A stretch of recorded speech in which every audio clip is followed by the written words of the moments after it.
Hey everyone, me Kevin here. We got the fedora out and let's talk about stimulus and what's to come. Let's go ahead and walk through exactly what Mitch McConnell said. I touched on this in this morning's stimulus and election update, but I want to go into detail into what he said because the possibility is growing larger and larger by the moment that we will have Mitch McConnell as the Senate Majority Leader. And this is important because the Senate Majority Leader determines what bills come to the floor. So in other words, when Nancy Pelosi says, hey, I got a stimulus package passed for you, he could look at it and go, well, you come to me to die, Bill. I'm the Grim Reaper, and he can put it away. AKA, he doesn't have to do anything with bills if he don't want to. So listening to Mitch McConnell is very important. Remember, we've got quite a few fiscal cliffs coming up, and these are not good. Number one, we've got unemployment for these self-employed individuals expiring December 31st. We have a budgetary fiscal cliff for the United States coming on December 11th.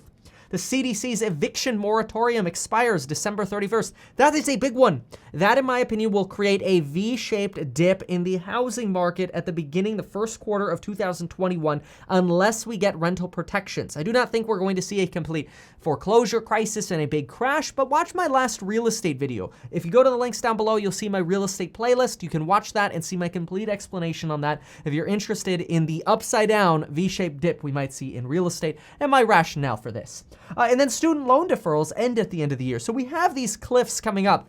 Let's go ahead and see what Mitch McConnell specifically says, and we'll add commentary as necessary. Okay, here we go. We did $150 billion for state and local government in the CARES Act.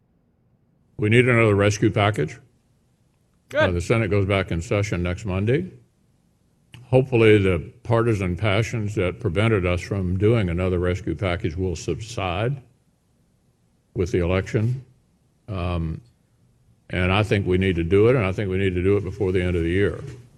And keep in mind what he's saying here. The partisan divisions were the hard lining on things like state and local government funding and specific language for liability protections or stimulus checks for undocumented workers. That's sort of just a refresher on what some of these big partisan differences are between Republicans and Democrats. It is good that he says, I think we need to do something prior to the end of the year. Now, the reason he says, I think, instead of we will, is because it is still dependent on Treasury Secretary Mnuchin and Donald Trump to get a deal done with Nancy Pelosi, who's recently lost leverage because of this election. And then it can go over to Mitch McConnell. Having Mitch McConnell's support, though, and getting other Republicans on board is a very, very good first step. Let's see what else he says. By the way, Global News cut the interview. It sounds like they cut out reporters' questions. So we're only getting Mitch McConnell's answers here. I did not cut this. We did $150 billion for state and local government in the CARES Act, which basically was written by myself and my team. And it's a possibility that we will do more for state and local government. This is interesting, too, because Treasury Secretary Mnuchin has already agreed to provide $300 billion to state and local governments. Republicans are worried that this is going to be spent on bailing out poorly managed Democratic states. However, Democrats say, hey, then put in verbiage, put in language that restricts us from doing that, and then it's no problem. But we want $417 billion, just to catch you up. Difference is 117. Many state and local governments are doing very well. Clearly, the coronavirus is not gone. In fact, we've got it worse now than we had it in the spring, I believe, and I think that's true in a lot of other states. Now, this is obvious, but it's actually very good that Mitch McConnell is acknowledging it because we know that as COVID cases rise and this exponential growth begins, which Dr. Scott Gottlieb says is coming, so prepare for it. Prepare for that volatility in the stock market as well once all this election drama subsides, which has actually been very positive for the stock market. So prepare if you're invested in stocks, but this is good that he's acknowledging, hey, look, we're going to have to do more. Quite frankly, they should have done more a long time ago, but we already know that. That's why I lost my hair. Job one, when we get back, hopefully with a more cooperative situation than we had. And we also need to fund the government. And the Speaker and I agree that we ought to do. I'm just pausing because he kind of mumbled that. We need to fund the government, prevent a government shutdown on December 11th. Do an omnibus appropriation bill and do it in December, no matter who wins the election. It's a basic function of government that we haven't handled very well in recent years. And It is possible that a stimulus bill will be hooked to a government funding bill, which means this bill would get negotiated in November and passed within the first 2 weeks, well, by December 11th, probably by the 7th or 6th or something like that. Hey, St. Nick's Day, that might be when the stimulus package actually gets hitched along. Let's see. We need to do that. So we have two big things to do here before the end of the year, and it won't surprise you to know there's some more judges to do. Won't surprise any of you.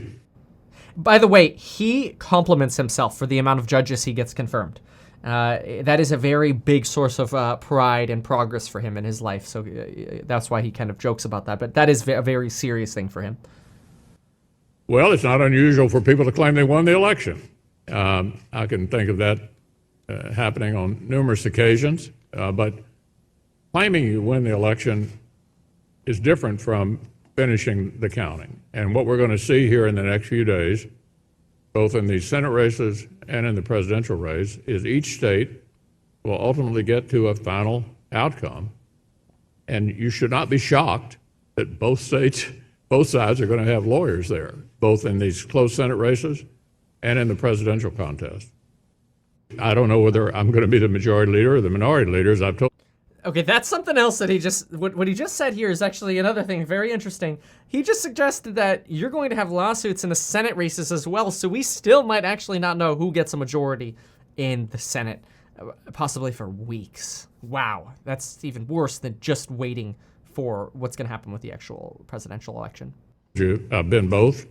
Majority's better, and but we're awaiting the judgment of the American people. So this is Mitch McConnell's update. Keep in mind what this means. It means that stimulus is a priority going forward. Now, I personally believe it's unlikely we're actually going to see any negotiations pick up until these elections actually settle down and we know where the balance of power lay.